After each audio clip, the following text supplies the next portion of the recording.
Hi, I'm Brad Sugars and welcome to this live video. Today we're learning about management and leadership, and I want to say that leadership is one of the biggest problems in business. Now, not because leadership is bad, but because there is a lack of management leading to the leadership. Now, let me explain that for you.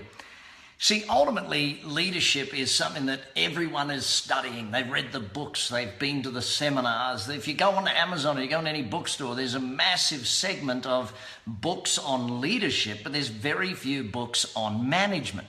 Now, the challenge with that, well, in fact, if we think back, the last best-selling book on management was probably the 1 Minute Manager back in either, when was that, the late 80s late 70s, I think it was, or early 80s.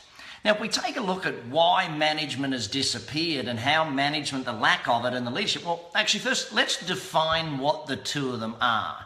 See, management is about creating competent, productive people. Management is about productive people that have a level of competence, that know what they're doing, they know how they're doing their job. So if a company has people that don't know what they're doing, there's a lack of competency or there's a lack of productivity going on, that's a management problem, okay? Now flip that over and say, all right, leadership. Leadership is about creating passionate, focused people. So if the people in the organization lack passion and lack that motivation to do their job and they're not focused on where they need to be going, then that's a leadership issue. So let's define the two separately. Now, the challenge that confronts most business people today is that, well, the business has been really well built from a leadership perspective, but because of the lack of management, we've got people that aren't good at their job and they're not that productive, but we're getting them passionate and excited, and we're not getting the results we want to get. So how do we get the results we want to get in business? Well, it's not actually that complex. We've got to have good management, we've got to have good leadership. Now, does every person need to be both? Not necessarily, but there are definite management traits that we want to be built into every leader. And there's definite leadership traits we want built into every manager. So I suggest that we learn both key skill sets so that we can actually do this. Now, if we think back, when management, well, in fact, let's look at most companies today. If someone gets promoted to be a manager in a company, what level of training do they get as management training? In this day and age, the amount of management training or the lack of management training for most people actually out there in business is extraordinarily high. Now, why is it that people don't get management training in companies? Well, I think that management got a bad rap somewhere maybe in the 90s or early 2000s, where people said, well, you don't need to manage your people, you need to lead them. And it was kind of like leadership said management was a bad thing. But hang on a second, we've got to have competent, productive people if we want to get the job done in any business. So we do need to learn management skills. We need to understand what those management skills are and how they work. And then we need to understand leadership as well. So today we're going to focus in on both leadership and management. So management is where we start though, because if we see negative behaviors in an organization, normally it's a lack of management. So if I see things like people playing, they're in denial about how good they are, they think they're better than they are, or their lack of responsibility, these people are blaming others, there's no team cohesiveness. A lot of these things are basically around lack of management, for want of a better term. I know sometimes we say it's bad management, but the reality is most people are quite lazy managers. They give someone a task and then they don't even agree a time frame or a schedule or a plan to get it done by. So let's take a look at how we become good managers as well as how we actually operate as good leaders. So the 5 main points of management I want to talk about today. Number 1, do they know their job? Do they actually know what their job is? If you were to sit down with your top 10 employees and say to them, listen, write a list of what you think your job is. Write down the top 5 things, the top 10 things you think your job is. And at the same time, you're writing your list of what you think their job is. See, most employees don't actually know what is required of them. They don't know specifically what is required of them. Their job description is too vague and there's no reality around what they're doing, why they're doing it. So if I look to the basics at the start of management, it starts with a really good job description where people know what there is expected of them, know how they're supposed to do it, and know why they're supposed to do it. Now, let's take a look at actually building, well, for majority of employment positions, I want to use checklists and systemization. See, Someone said to me the other week, well, Brad, you know, that my staff aren't doing a great job at it. I said, good, show me the checklist they're supposed to follow. And of course, there's no checklist for them to follow, so therefore, how can they be doing a good job?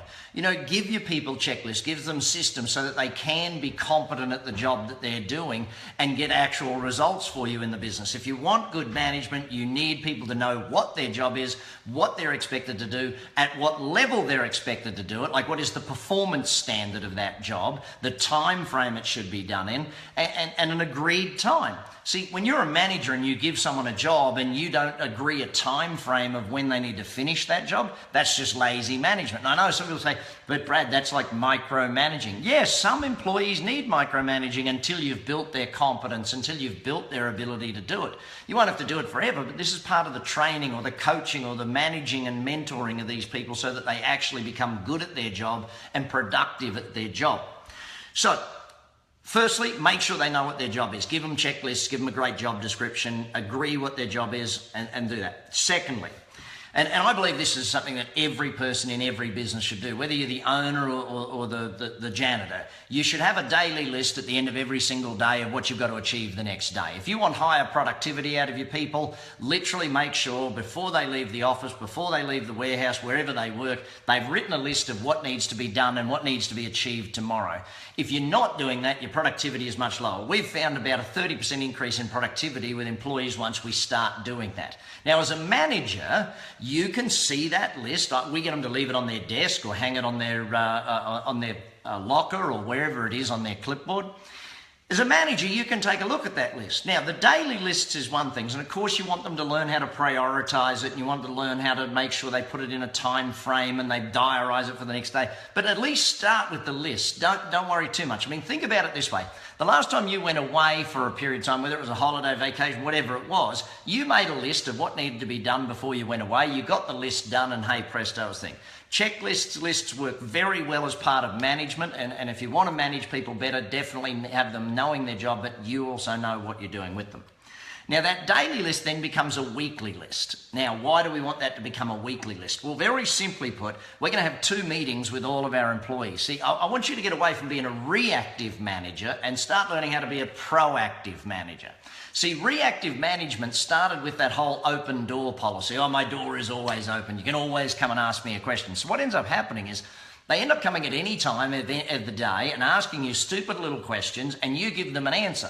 Now, answering them is one of the biggest things that most managers have to stop. If you're going to train someone to do something, you've got to stop answering them and you've got to start asking them questions. Questions are a major part of the tool of a good manager. So a good manager will ask their employee questions and get the answer from the employee, so it makes them think, it makes them understand what they need to do. And that's really a lot of what you need to be working on, is making sure those employees know their job, know what they should be doing, but making certain that they're putting it into a list, into a checklist, so they can follow it and do that stuff. Now, on a Friday, we also get our employees to do a list of what has to be done the next week. And here's where the 2 meetings come in. One meeting is a team meeting. It's with you, with your direct reports. And most people have about 8 direct reports. More than that, it's too hard. You spend most of your time managing. Less than that, you're not managing enough people to warrant being paid as a manager, I guess. So on the Monday morning, you have a WIP meeting with people, the work in progress. If you've got 8 people on your team, all of them sit around the desk, you've got their list from Friday, you go through everyone's list of what needs to be done and achieved this week, and you communicate. See, part of management, part of competency, part of building productive people is they know where they fit in to the whole scheme of things. So if you're having a talk with people and Mary's got a job and Bob and Mary have to work together, then in that Monday morning meeting, you're communicating together with them. You're setting time frames. You're setting standards by which jobs will be done. You're making good notes on theirs so you as their manager can help manage them doing those productive tasks. That meeting, now when you first start doing that, meeting's going to probably take you an hour, 2 hours. When you get good at it, it'll take you about 35, 40 minutes with your direct reports. Once they've learned how to do it, once you've learned how to do it. Now, the second meeting you can have with every employee each week is a one-on-one meeting, usually done on a Thursday. Again, when you first start out, it'll probably take an hour. Eventually, you'll get down to about 20 minutes. Now, there's 3 things you're going to talk about in that meeting. Number 1, their list. You're going to go over their projects, what they're working on, the tasks they're doing, everything that they're making happen. And then the second thing you're going to talk about in that meeting is you're actually going to sit down with them and go over their key performance indicators. Now, I'll get to Well, let's deal with that right now. The third major thing of management is measurement, okay? So I just want to touch on it and then I'll come back to it in a minute. You measure two things with employees. Number one, their activities, and number two, their performance. So you have key activity indicators. What is their activity that they must do every day, day in and day out to whatever standard? And then you have key performance indicators, which is the result of those activities. So that's what we should be looking at. And we call it 6 by 6 in our organisation, where we have 6 activities and 6 performances that we measure with each person. Now, that's the second thing you're going to talk about in that Thursday meeting. I'll come back to the measurement in a moment, so don't panic that I haven't given you enough detail on that one. The third thing you're going to talk about in that meeting is where they're at with what they're doing. Now, if let's say during the week they messed something up, you don't try and coach them in the moment they messed it up. You don't try and educate them the moment they messed it up. In the moment they messed it up, all you want to do is get it fixed and get it to the customer, or get it fixed and get it completed. So instead of, when something goes wrong, asking the stupid question of why did this go wrong, to which you can only get people giving you excuses or blaming someone else, we ask questions along the lines of, okay, what are the 3 things we need to do to get this out to the customer in the next 10 minutes? Notice there's 3 parts to that question. There's a time frame, next 10 minutes. There's a detail orientation, what are the 3 things? And it's forward moving. It's not what went wrong, it's, hey, we need to know what we got to do to get this to the customer. So it's that type of management questioning. See, these are some of the basic management training that people just don't get anymore. And this is one of the killers of management, or lack of management, is that people just aren't trained in this stuff. And if they're not trained in it, then it's very difficult for them to get results. By the way, gang, thanks for all the likes and the loves that are coming across the screen. Enjoying, if you're enjoying it, please, do click on it and share it with your friends and that sort of stuff. Now, in that meeting where it's one-on-one, if they did have a problem during the week, you sit down with them in the meeting and ask them about it. Not at the exact moment it went wrong. You ask them about it in the meeting and say, okay, is this a training issue? Do we need more training? Is there a system that's missing? Or is it just you being stupid and not really thinking about what was going on? Because in most cases, they'll be happy to admit that they just made a mistake in that environment. But if you brought it up when they first did it, not going to bring that. They're just not going to be happy about that. So make sure they know their job. Make sure you've got daily lists, weekly lists, so you can have your meeting every Monday with the team and every Thursday with them individually, so that you are managing them. Now, here's the challenge with that Thursday meeting. Stop answering all their questions during the week. Stop it. When people come to you and ask you a question, you say, great, bring it to the meeting. If someone emails you with a new idea, great, bring it to the meeting. You've got to get to the point where you get them to bring it to the meeting. Now, sometimes there are things they ask you which do need an urgent answer. Again, stop answering them, start using questions. If someone says, should we do this? You say, well, what do you think? What would be the benefits of doing that? What would be the benefits of doing this? Lead them to make a good decision. I know it's hard in the beginning because it would be easier for you to just give them the answer, but it's a problem with giving the answer. You build someone who's entirely reliant on you as a manager, and every time they need something, they keep coming to you. So you're not building them as a person.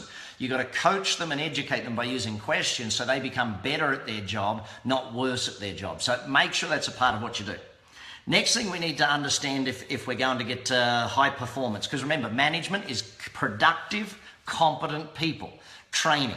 What training are you doing for your employees? If you want them to do a better job, you've got to train them. You don't see a sporting team expecting their team to play better the next week without training them. When there's things go wrong, they do training. They don't yell at them, they do training with them. So what training is lacking with your employees? And every one of them is different. Remember this, I learned this great lesson from a gentleman named Wayne Bennett. Wayne Bennett's probably one of the best football coaches I've ever met. He coaches rugby league down in Australia, where I'm originally from. And Wayne said something to me one day. He said, Brad, you don't coach a team, you coach individuals. And you've got to remember this, management, part of management is that every single individual in your team needs a different form of management. So if you haven't done profiling, please speak with your local action coach and ask them about how you can do profiling so you can understand their behavioural analysis. Usually for management, we use the DISC profiling tool. Again, chat with your action coach. They've got a whole bunch of profiling tools that you can use and learn from. Now, why we do that? We want to build a training program for each employee to make them more competent at their job, to make them better at their job. If they're not more competent at their job, you can't expect better results. If you want an employee to do better, you've got to train them better. They've got to learn their job better so they can actually get the performance levels that they want to get. And you've always got to remember, you don't build your business, your employees do. So your job as the owner is to build the people that build the business. If you build the people, they build the business. So back to management again. We've got to make sure that they know what their job is. We've got to make sure we're managing them properly. And to do that, we need to have checklists, lists of what they're doing each day, lists of what they're doing each week. But we also need to have a plan with these people. So the plan is something that they can all look at and say, okay, this is where we're going. Okay, now we're moving more into leadership strategies. Okay, you understand, competency and productivity is one thing. But we now need to move into more leadership strategies so that we can actually get them more focused. Again, the two areas of leadership, passionate and focused people. So do the training, make sure they know their job, measure the results that you want to get, build the person consistently. Stop being the superhero. This one kills me. Business owners that want to play superhero in their business, every time an employee makes a mistake, you go in and fix it for them. They don't learn anything new. They keep making mistakes. You keep having to be there, and you're tied to the business. I reiterate it. Well, put it this way. If your kid, let's imagine your child is, 4 or 5 years old and they're learning to tie their shoelaces. The first few times they're learning to tie them is extraordinarily painful. I know, I have 4 kids. And you're watching them and you're sitting there thinking, I could do this in about 10 seconds flat, and it's taken us 7 minutes already and we're running late. See, stop tying your employees' shoelaces for them. The reason your kids can tie their shoelaces, one day you let them do it themselves and therefore they learn the process. So if you're playing superhero in your business, stop it. If you're making stupid claims like you can't get good people or no one can do it as good as me, or if you want the job done right, you got to do it yourself, you suffer from superhero-itis. Stop doing that. That one kills businesses. You've got to build the people so they build the business. If you want them to do a better job, train them to do a better job, manage them so they do a better job. When you give them a task, agree a time frame, agree a level of performance that needs to be done on this thing. So let's move over to the leadership side of it now, because I think the leadership side of what we're looking at is really important. And again, gang, thanks so much for all the likes and loves and comments that you're leaving.